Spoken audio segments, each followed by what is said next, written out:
ఇది చరిత్రలోని ఒక మర్మమైన రహస్యం. శతాబ్దాలుగా ఆ ప్రదేశం కింద ఏం దాగుందో ఎవరికీ తెలియదు. కానీ ఇప్పుడు బ్రెజిల్లోని ఓ ఆధునిక నగరంలో భూమి తొలగించగానే ఒక రక్త చరిత్ర కనిపించింది. మానవాళి చరిత్రలో ఎన్నడూ చూడని స్థాయిలో శవాల సమాధి స్థలం బయటపడింది. అక్కడ ఒక్కో 3.5 అడుగుల లోతులో లక్షల సంఖ్యలో మానవ అవశేషాలున్నాయి. ఇంతకీ వీళ్ళంతా ఎవరు? ఎప్పుడు చనిపోయారు? ఈ హింసతో కూడిన చరిత్రకు బాధితుల వెనుక ఉన్న కథేంటి? బ్రెజిల్ బహియా రాష్ట్రంలో సాల్వడార్ నగరం ఇప్పుడు ప్రపంచ దృష్టిని ఆకర్షిస్తోంది. ఈ స్థలం పేరు పుపిలెరా కాంప్లెక్స్. ఇప్పటికీ అక్కడ మ్యూజియం, కళాశాలలు, ఈవెంట్ వేదికలున్నాయి. కానీ ఈ ఆధునిక భవనాల కింద ఒక తీవ్రమైన చారిత్రక నిజం దాగి ఉంది. 17వ శతాబ్దం నుంచి 19వ శతాబ్దం మధ్య కొనసాగిన ఓ పెద్ద సమాధి స్థలం అక్కడ ఉంది. దీన్ని ఆఫ్రికన్ల సమాధి స్థలం అనే పేరుతో పిలుస్తున్నారు. అక్కడ మొదట 1 మీటరు వెడల్పు, 3 మీటర్లు పొడవులో తవ్వకాలు ప్రారంభించారు. భూమిలో సుమారు 2.7 మీటర్ల లోతులో భారీ ఎముకలు, దంతాలు బయటపడ్డాయి. ఇవి సాధారణంగా ఉండే మానవ అవశేషాలు కావు. ఇవి చనిపోయిన వేల మంది కంటే ఎక్కువ సంఖ్యలో ఉన్న మనుషుల అవశేషాలు. ఓ అంచనా ప్రకారం 1,00,000 మందికి పైగా శవాలు ఉండే అవకాశం ఉంది.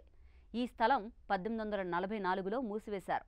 తర్వాత మట్టితో నిండిపోయి కంటికి కనపడకుండా పోయింది. ఈ సమాధి స్థలాన్ని సిల్వానా ఒలివియరి అనే ఆర్కిటెక్ట్ కనుగొన్నారు. ఆమె తన పీహెచ్డీలో భాగంగా ఈ ప్రాంతపు పాత మ్యాప్స్, సాల్వడార్ నగర చరిత్రను అధ్యయనం చేసి ఈ స్థలాన్ని గుర్తించారు. ఆమె చెప్పినట్లుగా ఇది కేవలం శవాల స్థలం కాదు, బహియా రాష్ట్రం. అంతేకాదు, ప్రపంచవ్యాప్తంగా ఉన్న నల్ల జాతీయులకు ఇది ఒక పవిత్ర స్థలం. ఈ స్థలంలో గుప్తంగా మృతదేహాలను ఖననం చేశారట. వాళ్ళలో కొంతమంది స్వాతంత్ర్యం కోసం పోరాడిన వారు కూడా ఉన్నారట.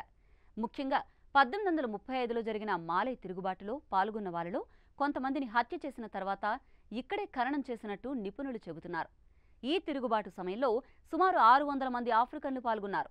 వాళ్ళలో చాలా మంది మరణించగా మిగతా వాళ్ళను శిక్షించారు. కానీ ఇప్పుడు ప్రశ్న ఏంటంటే, ఎందుకు ఈ స్థలాన్ని శతాబ్దాలుగా దాచిపెట్టారు? ఎవరు దాన్ని గోప్యంగా ఉంచారు?